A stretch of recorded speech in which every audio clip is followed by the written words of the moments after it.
신명기 34장 1절에서 7절의 말씀입니다.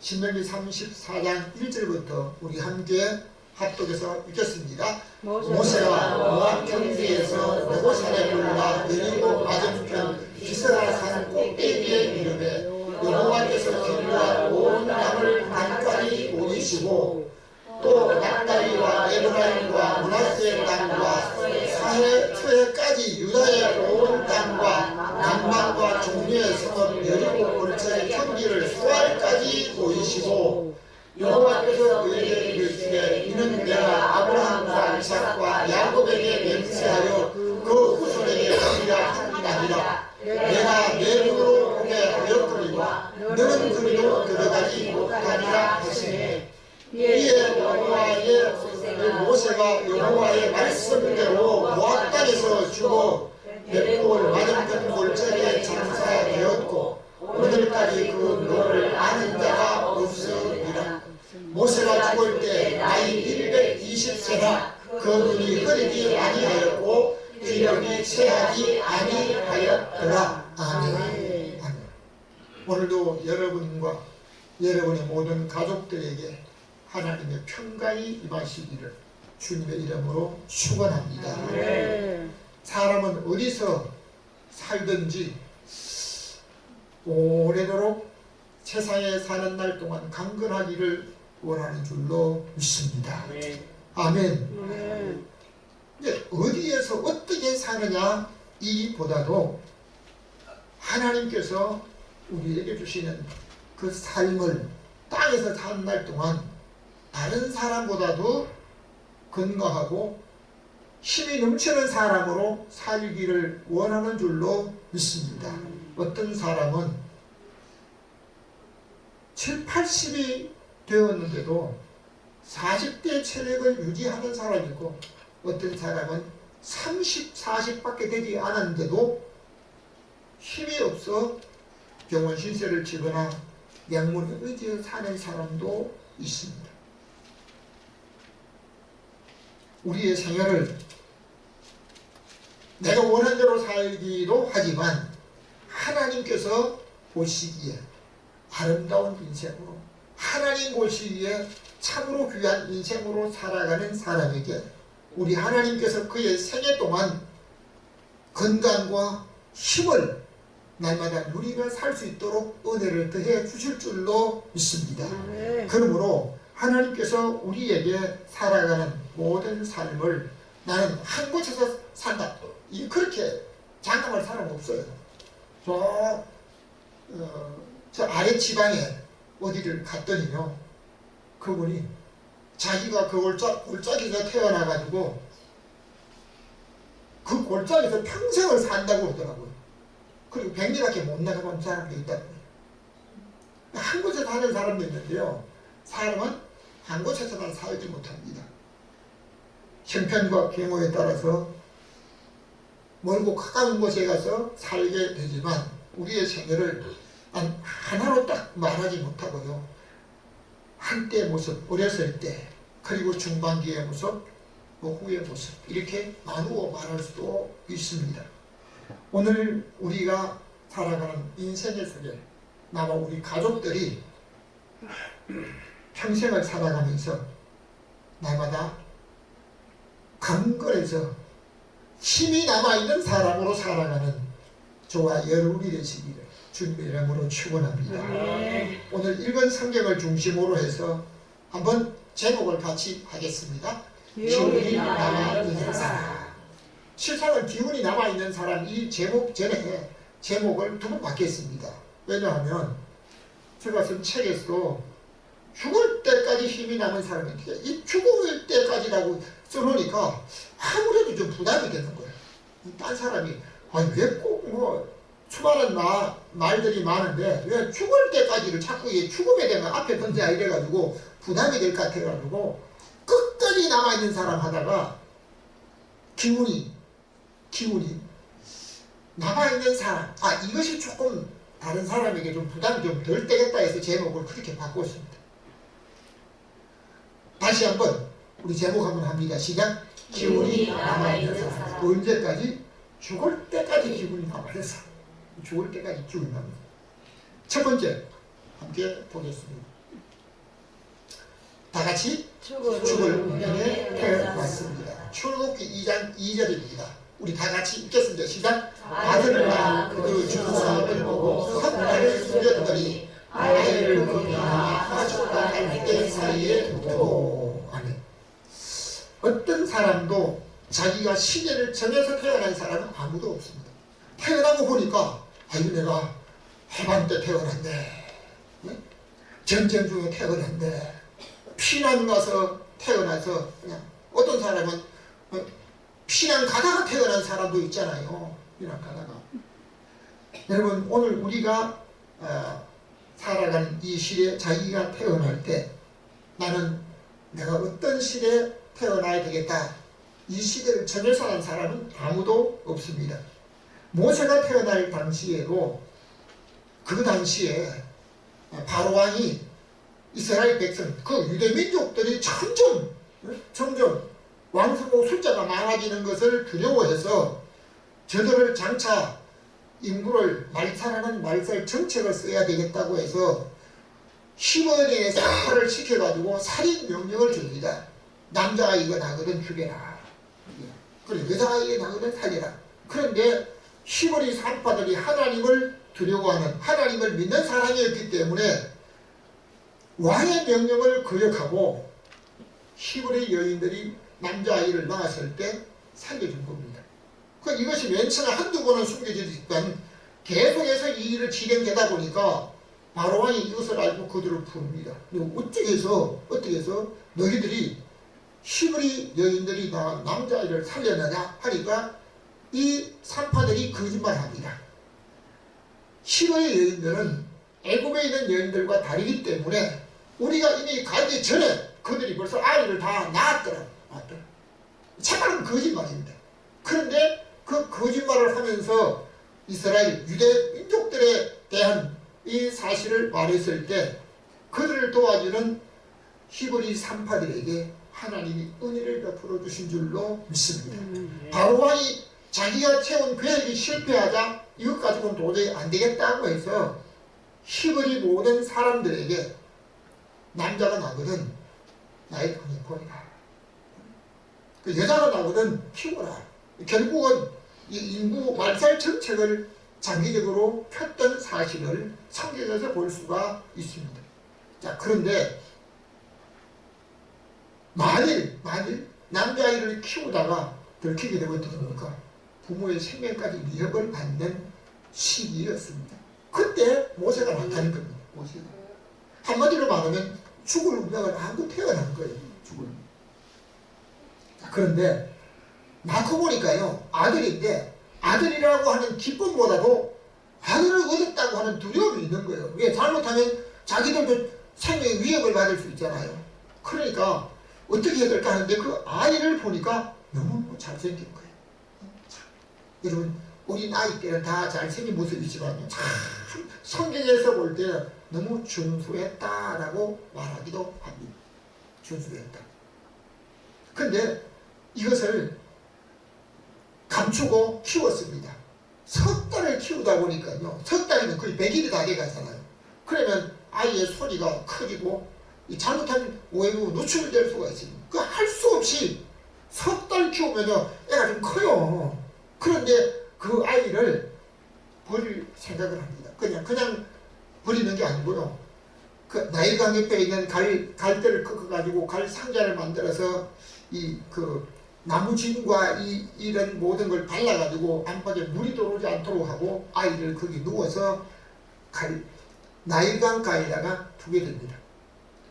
부모가 어쩔 수 없이 두는데요, 바로 그 위에 누나가 되는 미리암이 버려진 그 갈 상자가 어떻게 될까 하고 지켜보는데요, 마침 그 시간에 바로왕의 딸 공주가 시녀들과 함께 나일강에 모욕하러 들어옵니다. 여러분, 이것은 우연의 모든 일치가 하나님이 하신 일이 아닌가, 하나님의 계획이라고 말씀드리고 싶습니다.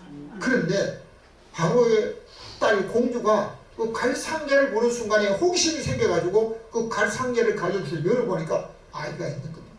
아이는 누구 아이겠습니까? 이것도 틀림없이 유대인의 히브리인의 아이라고 하는 걸 알고 있습니다. 그런데 아이가 우는 걸 보니까요, 불쌍한 마음이 들어가지고 그 아이를 자기 양아들로 키우고 싶은 마음이 생겼습니다.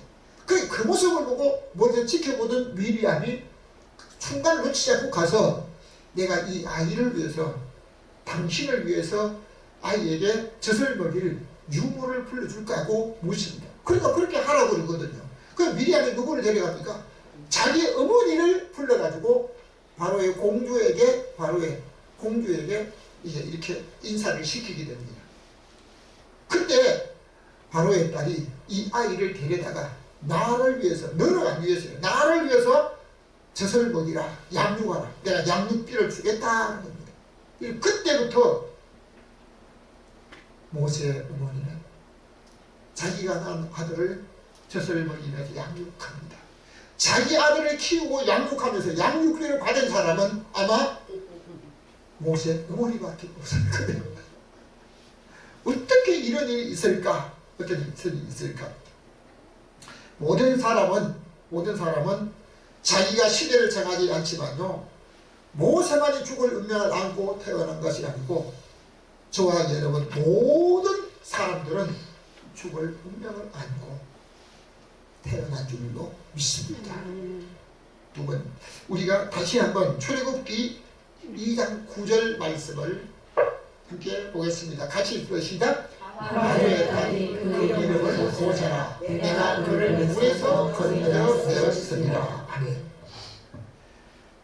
하나님께서 모세가 나일 강에 버려지는 순간에 바로의 공주가 시내들과 함께 모욕하러 왔던 것은 하나님이 아브라함에게 약속하신 이스라엘 백성들에 위한 그 말씀을 이루기 위한 계획이 아니었을까 성경학자들은 말하고 있습니다. 때로는 정치인들도 하나님 역사에 쓰임받는 사람들이 있거든요. 예수 그리스도가 나실 때도 목수 요셉과 마리아는 갈릴리 바다 근처에 살았습니다. 그런데 예수 그리스도가 나시기 위해서는 예루살렘 베들레헴 그 촌동네에서 태어나야 하는데요, 어떻게 가게 됩니까? 그때 마침 가이사 아구스토가 천하로 고향에 가서 호적을 하라고 명령하게 됩니다.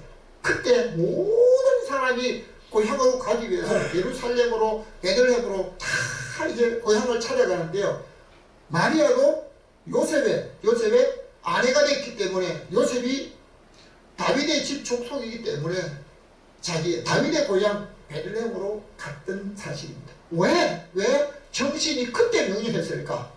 하나님께서 정치인까지라도 하나님의 모든 계획에 쓰임받게 하는 줄로 믿습니다. 여러분, 이 모세가 자기가 이름을 자기 정한 것도 아니잖아요. 부모가 정한 것도 아니잖아요. 바로의 딸 공주가 물에서 건졌기 때문에 내가 그 이름을 모세라 해야 되겠다. 그래서 모세가 된 겁니다.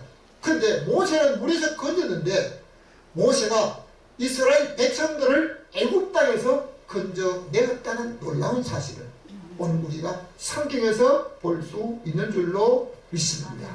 여러분, 오늘도 하나님께서 이름을 중요하게 여기시는데요, 아브라함에게도 원래 이름이 아브라함이었습니다.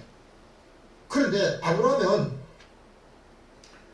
큰아버지라고 하는 뜻이지만요, 하나님께서 아브라함이 99세 되었을 때 하나님께서 너의 이름을 아브라함이 아니고 아브라함이라, 열국의 아비라 부르겠다고 하시며 그 안에 사라로 이름을 개명해 주셨습니다. 그러니까 오늘 우리가 하나님 앞에 이름을 따라서 그가 쓰임받는 모습을 볼 수 있는데요, 하나님께서 바로 공주의 손에 의해서 나일강에서 건져진 그 아이를 모세라고 이름을 지었던 이 이름대로 하나님께서 그 모세를 사용하셨는데, 여러분, 세상 사람들도 이름이 좋아야만 그 아이가, 그 사람이, 그 자식이 후대에 크게 될 수 있다 해가지고 장명소에 가서 돈을 들어가지고 이름을 짓잖아요. 여러분 가수들도 제 이름 가지고 있는 사람 몇 사람 없어요. 이름이 좋아야 뜬다 해가지고 그래요. 여러분 오늘 우리가 태어나면서 죽을 운명에 안고 모든 사람이 태어나서 태어나면서부터 죽어야 될 위기가 우리에게 순간순간 다가오고 있습니다. 그러나 우리 하나님 앞에 아름답게 보이고 우리 하나님 보시기에 존귀하게 보였던 사람들은 죽을 운명이지만 우리 하나님이 그가 위기를 만날 때마다 하나님의 은혜와 때는 사람의 도우심을 입는 믿음의 사람으로 하나님께서 운명을 바꿔주실 뿐만 아니라 하나님의 보호를 받는 사람으로 살게 된다는 사실을 믿음으로 받으시기를 주님의 이름으로 축원합니다. 두 번째입니다. 다같이 죽을 때 산에 올라갔습니다. 신명기 34장 1절 말씀을 다시 한번 읽겠습니다. 시작. 모세가 모압 평지에서 너보산에 올라 여리고 맞은편 비스가 산 꼭대기에 이르매. 아멘. 사람이 살다가 나이가 많아지면 키도 줄어들고 힘도 체력도 줄어드는 것이 정상이라고 생각하고 있습니다. 때로는 몸이 아파서 병원에 가서 아이고 이게 몸이 나이가 드신 분들이 몸이 아프고 약을 이래 먹는다고 하면요, 의사분들이 그 사람을 너무 걱정하지 않고 위로를 하기 위해서 무슨 말을 합니까? 아이고 나이 많으면 다 아픈 데가 한두 군데 있고요, 약을 다 드신다고 다 그런 게 아니에요. 의사분들이 그렇게 말한 것은요, 그가 막 어쩔 줄 몰라 그러니까 위로하는 소리를 들려주시기를 바랍니다. 때로는 진실이 아닌데도 진실인 것처럼 얘기를 해줘요. 위로하느라고. 자, 그런데 우리가 한 가지 분명한 것은 이스라엘 12지파의 한 지파의 대표적으로 살았던 가나안 땅을 정탐했던 12명의 정탐꾼이 있습니다. 그 중에 두 사람 중에 한 사람이 갈렙이라는 사람이 있는데요. 이 갈렙이라는 사람이 40세 가나안 땅 정탐꾼으로 갔다가 40일을 가나안 땅을 정탐하고 돌아와서 모세한테 보고를 했습니다. 근데 이 갈렙이 나중에 가나안 땅에 들어가서 나이가 80이 되었는데도 여호수아에게 이런 말을 합니다. 내 나이 지금 80인데 몇 살이라고? 내 나이 80인데 40대 정탐자로 나갔을 때 그때 체력을 갖고 있다는 겁니다. 이거 성경에 그대로 있는 겁니다. 여러분, 나이가 80이 되었기 때문에 나이가 많았기 때문에 무조건 기본이었다, 이게 아닙니다. 갈렙 같은 경우에는 40대 체력을 80이 되었어도 그대로 유지하고 있었던 것을 볼 수 있습니다. 오늘 읽은 성경에 모세가 모압 평지에서 너보산에 올라갔다라고 말하는데요. 모세가 올라갔던 너보산은 아바림 산맥에 있는 산으로 사해 북쪽에서 19km나 떨어져 있는 거의 한 50리 정도가 떨어져 있는 산 꼭대기인데요. 그 산 높이가 사해바다 수면에서 1200m 높은 곳에 있습니다. 사해바다는 해수면 400m 아래 있잖아요. 그 400m를 뺀다고 해도 800m가 더 되는 산입니다. 800m가 더 되는 산에 하나님께서 모세 보고 너보산에 올라오라 그랬습니다. 아마 저와 여러분에게 우리가 살고 있는 뒷산에 수리산에 여러분이 올라가라 하면요, 내가 올라가겠습니다 아마 자신있게 대답하실 분이 몇 분인지 모르겠어요. 저도 수리산에 몇 번 올라가 봤는데요, 한 번에 못 올라가겠더라고요. 한 번에 중간에 가다가 쉬고 앉아서 쉴 수 있는 의자가 중간중간에 만들어져 있습니다. 이거 수리산 높이가 얼마나 돼요? 500m 안 돼요. 네. 그 공원관리, 경기도 공원관리, 이 공원관리소에 전화를 해서 물어봤더니요, 489m 정도, 500m 안 된다고 그러더라고요. 굉장히 높잖아요. 그렇거든. 너보산은 그보다 훨씬 더 높은 거의 배나 되는 더 높은 산인데 느보산에 올라갔다. 언제? 모세가 죽을 때 느보산에 올라간 거예요. 죽을 때. 대개가 나이가 많아지게 되면 자기 발로 일어서는 것조차 힘들어하고 걷는 것도 겨우 걷고 먼 거리 높은 데는 절대로 못 올라갈 수 있는 그런 정도인데요. 모세는 언제까지? 죽을 때 느보산에 올라갈 정도로 체력이 있었던 줄로 믿으시기를 바랍니다. 그러니까 오늘 나이가 많아지게 되면 기운들 그거 다 전부가 아니에요. 모세는 죽을 때 어디까지? 1200m나 되는 수리산보다 배나 되는 그 높은 산에 산꼭대기에 올라가다는 거예요. 산꼭대기에. 모세는 죽을 때에도 기운이 그 몸에 남아 있었고 높은 산에 자기 발로 걸어 올라간 줄로 믿으시면 아멘. 오늘 성경에 있는 사실 그대로입니다. 민수기 20장 25절 우리 다시 한번 읽겠습니다. 시작. 너는 아론과 그 아들 엘르아사를 데리고 호르산에 올라 아론은 거기서 죽어. 아멘.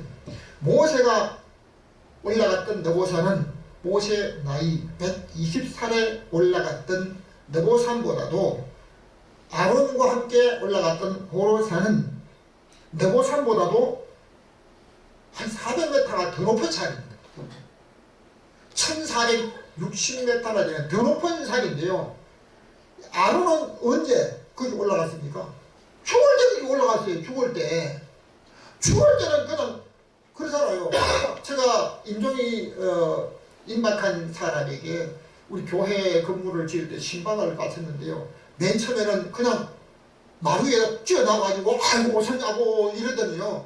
나중에는 침대에 앉아가지고 목사님 오셨어요 하더니요. 나중에는 누워서 손만 들고 목사님 오셨어요. 이렇게 하더라고요. 나중에는 자기 팔도 자기가 제대로 못 드는 그런 정도인데 죽을 때 어디로 올라간다고요? 산꼭대기에 올라간다니까. 언제? 기운이 남아있기 때문에. 기운이. 여러분 나는 나이가 많아서 이제 기운이 점점 없어져. 여러분 그 생각 마시고요. 오늘 성경대로 모세가 죽을 때 산꼭대기에 올라. 아론은 호르산 꼭대기까지 올라갔습니다. 언제? 죽을 때. 여러분 죽을 때가 되어도 나이가 많아서도 기운이 남아 있었다는 사실을 믿으시고 오늘 이 말씀을 듣는 모든 분들은 죽을 때까지 기운이 남아있기를 주님의 이름으로 축원합니다. 아멘. 세 번째입니다. 다 같이 120살에 기운이 남았습니다. 몇 살이요? 120살. 지금 오늘 여기 100살 더 되신 분이 없어요. 120살에 기운이 남았다니까요.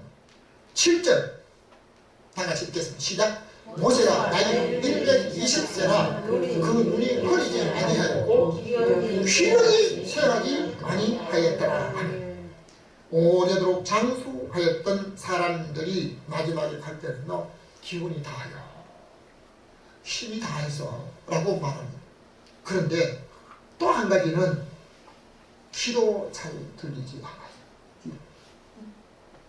저는 50년 전부터 텔레비전이나 영화관에서 그 사람들이 서로 이야기하는 그 작은 소리를 분별을 잘 못했어요. 지금은 점점 더해지더라고요. 그런데 귀만 그런 게 아니고요. 눈도 흐려지는 거예요. 그래서 돋보기 쓰잖아요. 돋보기 쓰잖아요. 옛날에는 돋보기나 안경 뭐 이런 게 없기 때문에 북쪽 이스라엘 나라가 두 개로 갈라질 때 북쪽 초대 임금 이스라엘 초대 왕이라고 천명했던 아히야 선지자는 나이로 인해서 눈이 어두워서 사람이 아파도 사람의 분별을 못했다라고 말합니다. 대개가 그러잖아요. 자, 힘도 없어졌지요. 체력도 그 다음에 그 청각도 시력도 어두워지는데 모세는 120살이 되어서 산 꼭대기에 올라가서 어디까지 보는 거예요? 멀리까지 다 보는 거예요. 다 보는 거예요. 눈이 흐리지 않았다는 겁니다. 눈이. 한마디로 말하면, 오늘로 말하면요, 돋보기도 안 썼다. 네? 실력이 뜯지 않았다는 겁니다. 왜 모세가 이런 삶을 살 수가 있었을까? 모세의 생애를 3등분으로 나눌 수가 있습니다. 첫 번째는 태어나서 젖을 먹을 때까지는 자기 엄마 품에서 자라다가 바로 왕궁에 공주의 양아들로 들어가서 40년을 지내게 됩니다. 왕의 딸 공주의 양아들로 애국의 모든 좋은 문화와 학문의 모든 걸 다 배웠습니다. 그 40년을 왕궁에서 살았습니다. 그런데 왕궁에 살다가 누리는 삶을 모든 삶을 살다가 자기의 어떤 만족만 위하지 않고요. 그가 살아가면서 힘들고 어려운 사람이 약할 때 계속 그걸 돌아보는 거예요.